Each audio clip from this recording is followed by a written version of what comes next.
John Jackson से बात करते हैं। हेलो। और दोस्तों मैं लिंक हेलो। दे रहा हूं, अगर आपने आना है तो आ जाए। हमारे पास 45 मिनट्स और हैं, उसके बाद हम स्ट्रीम खत्म कर देंगे और उसके लिए आप लोग अभी आ सकते हैं। हाँ जी, क्या हाल है, कैसे हैं आप जॉन जैक्सन? कैसे हैं गालिब भाई, आप ठीक हैं? मैं ठीक हूँ भाई। हाँ जी, क्या बात करेंगे? बस दिल कर रहा था आपसे बात कर लूं, क्योंकि होता तो कोई भी नहीं यहाँ पे। आपने जो बात बोली गालिब भाई बिल्कुल ठीक बोली, लेकिन बस क्या ही बोल सकते हैं, बस कम कम लोगों को अपना आती समझ पर बात कहने की। मेरा ये समझना था गालिब भाई कि अपना ये, मैं तो खैर एथियस्ट हो चुका, पर ये बाकी दुनिया वाले एथियस्ट होते नहीं है, इनको क्या मतलब समझ नहीं आती, या ये लोग क्या है मतलब।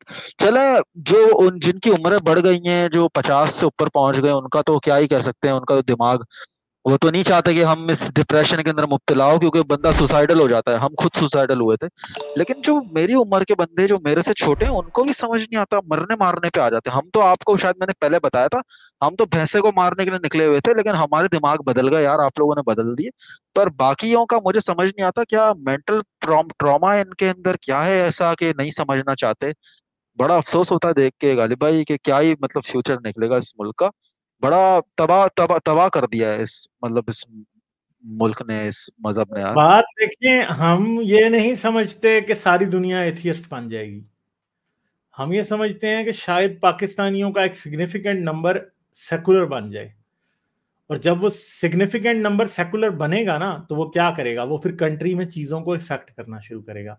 मेरी आप एक बात याद रखें कि अगर पाकिस्तान में 20 to 30% लोग प्योरली सेकुलर बन जाए ना, तो ये याद रखिएगा कि वो पाकिस्तान में एक एक गुड चेंज शुरू हो जाएगी।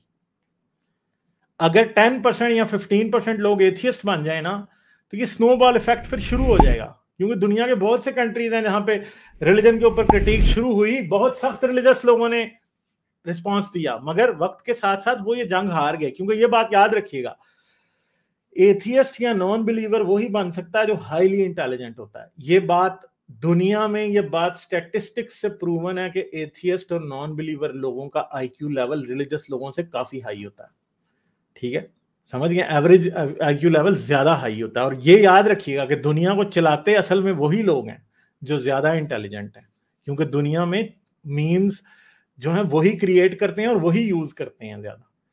तो इवेंचुअली अगर एक कंट्री में 10%, 20%, 30% एथियस्ट हो जाएं, तो ये बात याद रखिएगा वो यूरोप जैसे कंट्रीज जैसा होगा। क्योंकि उधर भी बहुत से कंट्रीज ऐसे हैं जिनमें 10%, जिनमें 30% एथियस्ट हैं। अमेरिका में खुद शायद 25% भी एथियस्ट नहीं है, उससे भी कम है।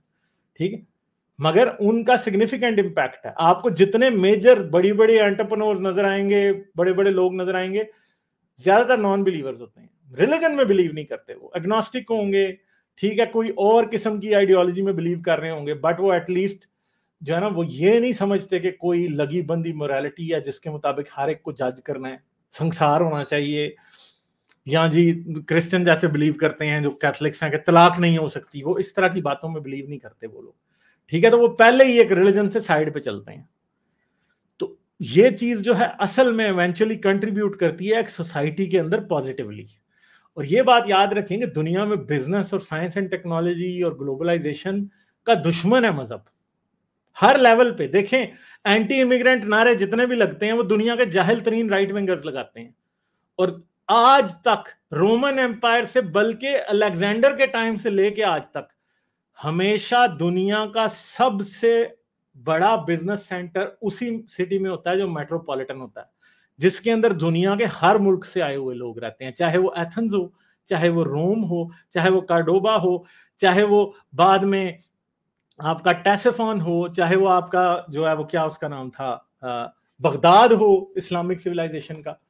हमेशा सारे वो सिटीज जो कि मेट्रोपोलिस रहे हैं ना, चाहे आज न्यूयॉर्क है, ठीक है, जो मेट्रोपोलिस सिटीज है ना, जिनमें हर डाइवर्सिटी है रिलीजन की भी, जिनके अंदर डाइवर्सिटी है नस्लों की भी, वो सिटीज हमेशा, ठीक है, वो हमेशा दुनिया का सेंटर रहे हैं। और वही सिटीज इकोनॉमी को ड्राइव करते हैं, वही टेक्नोलॉजी को ड्राइव करते हैं, और वही सिटीज रहे हैं। ठीक है, तो वो राइट विंगर सोच जो कि नस्ल में बिलीव करती है, जो कि रिलीजन में बिलीव करती है, बेसिकली वो हमेशा मेट्रोपोलिस की दुश्मन होती है। आप आज कॉन्टिनेंटल यूनाइटेड स्टेट्स को देख लें, उसमें चाहे कनाडा आप देख लें, सॉरी यहाँ कॉन्टिनेंटल अमेरिका को देख लें, चाहे उसमें कनाडा देख लें, चाहे अमेरिका देख लें, कनाडा और अमेरिका के वही सिटीज सबसे ज्यादा बिजनेस अट्रैक्ट करते हैं, सबसे ज्यादा इकोनॉमी ड्राइव करते हैं, साइंस एंड टेक्नोलॉजी ड्राइव करते हैं, जो कि प्योरली मेट्रोपोलिस हैं, जहां पर दुनिया के बहुत ज्यादा जगहों से लोग आए हुए हैं, जहां पे मुख्तलिफ नस्लों के, मुख्तलिफ मजहबों के लोग हैं, और जहां पे ज्यादा सेकुलर लोग रहते हैं। ठीक है, वही जगह हैं, कंट्रीज भी वो आ गए हैं दुनिया में। ठीक है, अमेरिका की इकोनॉमी जो है वो ब्लू स्टेट्स ड्राइव करती हैं, क्योंकि सारे बड़े बड़े मेट्रोपोलिस उधर हैं। ब्लू स्टेट्स का GDP as compare to red states कुछ भी नहीं है, सॉरी रेड स्टेट्स का GDP as compare to blue states कुछ भी नहीं है। ठीक है, रेड स्टेट्स में सिर्फ एक टेक्सास है, वो भी ऑयल की वजह से, या मैक्सिको है। ठीक है, बाकी सारियों की इकोनॉमी कुछ भी नहीं है as compare to blue states, और सारा टेक के हब्स जो हैं वो सारे के सारे उधर ही हैं ब्लू स्टेट्स के अंदर। ठीक है, वो इसलिए क्योंकि ये यहाँ पे मोमो ने बिल्कुल बात को सम अप कर दिया, डाइवर्सिटी ब्रीड्स क्रिएटिविटी। एग्जैक्टली, ठीक है, और सेकुलरिज्म आल्सो ब्रीड। जी जी, बिल्कुल ठीक बात बोली। मतलब मुझे गालिब भाई यकीन नहीं आता कि मतलब एक बंदा अपनी पूरी जिंदगी, जिसको इत्तेफाक से एक जिंदगी मिली है, अपनी पूरी जिंदगी एक ऐसी चीज के ऊपर वक्फ कर देना जो तुमने देखा भी नहीं कभी। मतलब मुझे कोई बंदा एक चीज दिखाए, बताया, जिसको मैंने देखा भी नहीं, उसके नाम पे बम वाली जैकेट पहन के फटने के लिए तैयार हो जाऊं। मतलब आपने सही बोला, आईक्यू जिनका हाई होता है उनको चीजें समझ आती हैं। आप लोग थोड़ा तो मतलब सोचो इस चीज को कि यार आप मरने के बाद, मैं काश इनको ये बता पाता गालिब भाई कि कुछ भी नहीं है, मैं ये भी नहीं बता पाऊंगा इनको, मुझे इस चीज का अफसोस है। पर बात कहने की ये कि बंदा थोड़ा सोचता तो है कि आपने एक नजर ना आने वाली चीज को नहीं देखा और उसके ऊपर इतना एतबार आपने कर लिया बैठ के। तो इस बारे में क्या ही बोला जाए, बड़ा अफसोस होता है इनकी। मैं खैर अपने बाप वगैरह से तो इस बारे में बात ही नहीं करता, क्योंकि उनका तो क्या ही बोलूं, बेड़े गर्क है। और ना ही मुझे उन बारे में कुछ बोलना, क्योंकि उनकी उम्रें काफी निकल गई हैं, तो उनको वापस कन्वर्ट करना भी समझो उनको सुसाइड करवाने के बराबर है। क्योंकि बंदा ये बोले कि मुझे एक 7वीं सदी का बंदा बेवकूफ बना के चला गया, तो ये बात एक्सेप्टेबल नहीं होती है। क्योंकि हम खुद जो है बड़ी मुश्किल से निकले इस लानत से, वो भी आप ही ने निकाला। और ना हमने कहाँ निकलना था, हमने तो वही दाढ़ी गद्दी से होती थी पकड़ के। तो क्या ही इस बारे में बोल रहा है। अच्छा गालिब भाई, दूसरी बात मुझे आपसे ये कहनी थी कि वो डिप्रेशन के वो मौलाना तारिक जमील साहब का जो बेटा है, उसने अभी सुसाइड सुसाइड। करी है हाँ। तो मुझे ये मुफ्ती तारिक मसूद साहब की एक बोंगी आपके सामने रखनी है कि जब सुशांत सिंह ने सुसाइड करी थी, उस वक्त ये बंदा कह रहा है कि मेरा तो कभी, मुझे तो कभी रहम ही नहीं आता उनके ऊपर कि जो सुसाइड करते हैं बैठ के। तो यार अभी जब इसकी मौलाना तारिक जमील साहब के, मैं वैसे बड़ा, मैं दोनों के साथ, मैं दोनों के साइड हूँ, मुझे बड़ा दुख हुआ दोनों ने सुसाइड करी। पर ये बंदा जब मौलाना तारिक जमील साहब के बेटे ने सुसाइड करी, उस वक्त कह रहा है बहाने मार रहा है, नहीं वो तो डिप्रेशन का पेशेंट था, तो उलमा ने बोला हुआ है कि जब वो बंदे का दिमाग काम ना करता हो तो आप पे माफी हो। यार आप गट्स रखो थोड़े, आप बोलो कि हाँ वो भी जहन्नम में जाएगा। आप क्यों नहीं बोलते ये बातें? क्योंकि आपके व्यूज का मसला है ना। क्योंकि जो मौलाना तारिक जमील साहब को बंदे देखते, वही मुफ्ती तारिक मसूद साहब को देखते। तो ये बड़े शैतान लोग हैं, ये दोनों तरफा खेलते हैं। भाई आप बोलो ना, सुसाइड एक हराम काम है, अल्लाह ने कह दिया, बस खुदकुशी हराम। और खुदकुशी गालिब भाई डिप्रेशन में ही करी जाती है, कोई खुशी से थोड़ी ना करता है। तो इसमें इतने गट्स नहीं है इस बंदे के अंदर, मैं क्या इसके ऊपर बोलूं बातें। चलें, और आप बताएं फिर। आपने अपनी स्टोरी एक बार तो पहले बताई हुई है कि आप भैंसे को कत्ल करने के इरादे से निकले थे। हाँ वही। और फिर हुआ क्या सुने, मैं निकला हुआ था इस्लामाबाद, तो फिर पथराव वथराव हमने किए, वहां से पंजाब वो पुलिस से आ गई, पुलिसों ने हमें डंडे मारे। फिर हम भागे, वापस हमारी सारी आशिक रसूली भी निकल गई। हमने जो है पंजाब पुलिस मतलब जिसके भी नारे लगाते हम पीछे भागे। फिर वापस पाकिस्तान आए, घर में बैठे, वही वो चोटे वोटे अपनी सही सुधारी। हमने बोला यार ये क्या हो गया, अल्लाह ने हमारी मदद भी नहीं करी। हमें लगा मजाक के अलावा गालिब भाई कोई फरिश्ते वगैरह आएंगे, वो आकर पता नहीं मदद जैसा पता नहीं करेंगे, कौन सी, हाँ वो जो भैंसा पता नहीं आपके कौन सी सामने जंग, लाके पेश कर देंगे हैं। हाँ वो एक जंग थी ना गालिब भाई जिसमें फरिश्ता आके लड़ते हैं, हमें लगा वो होगा हमारे साथ। और वो पुलिस आई है मार रही, कह रहे हो अबे तुम लोग अपने मुसलमानों को मार रहे हो। वो हमें खैर मार के भगाया।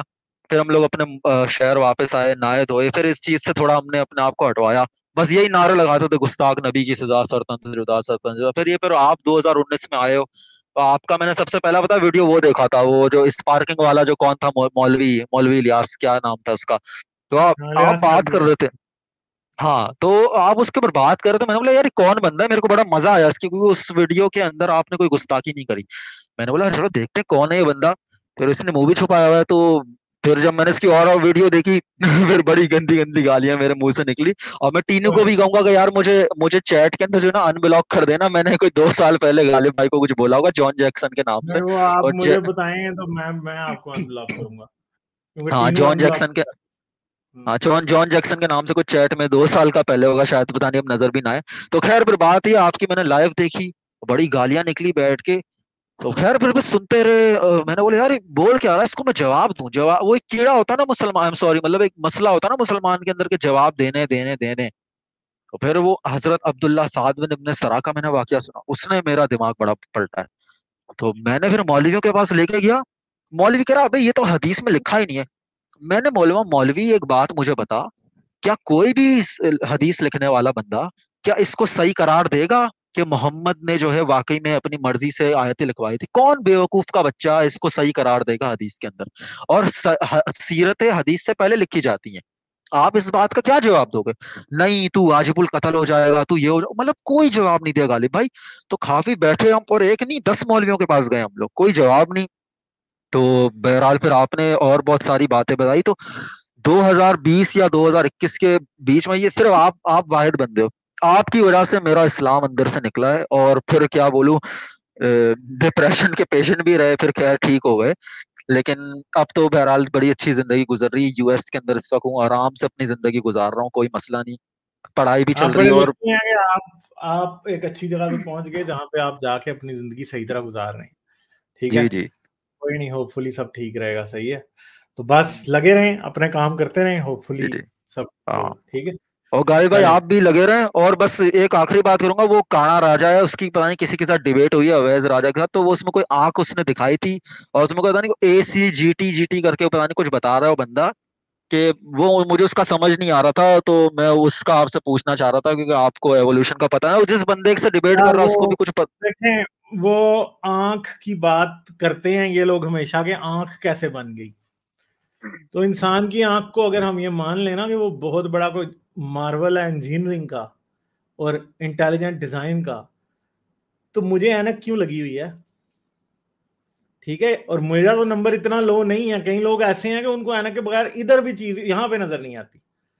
ठीक है, फिर दूसरी बात यह है कि मेरी आंख तो बड़ी इंटेलिजेंट है, टेप वर्म की आंख से तो कुछ उसको नजर ही नहीं आता। वो बेचारा सिर्फ ये देख सकता है कि साया है या नहीं है, सूरज निकला है या नहीं है, या किसी चीज का साया है या कोई उसकी आंखों के सामने चीज तो नहीं आ गई।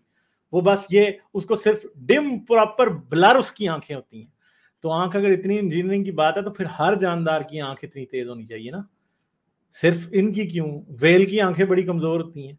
फिर ठीक है, चमगादड़ जो है वो दिन को नहीं देख सकती, तो सिर्फ आंखें उन जानवरों की क्यों तेज हैं जो कि साइट पर रिलाय करते हैं? कुछ जानवर दांत ऐसे हैं कि वो तकरीबन अंधे होते हैं, उनको कुछ भी नहीं आता, तो अंधे लोग क्यों पैदा होते हैं? तो ये बातें हैं जिनका जवाब उन लोगों के पास कोई नहीं है, और वो इसको क्या करते हैं, हमेशा इन क्वेश्चंस को डॉज करते हैं।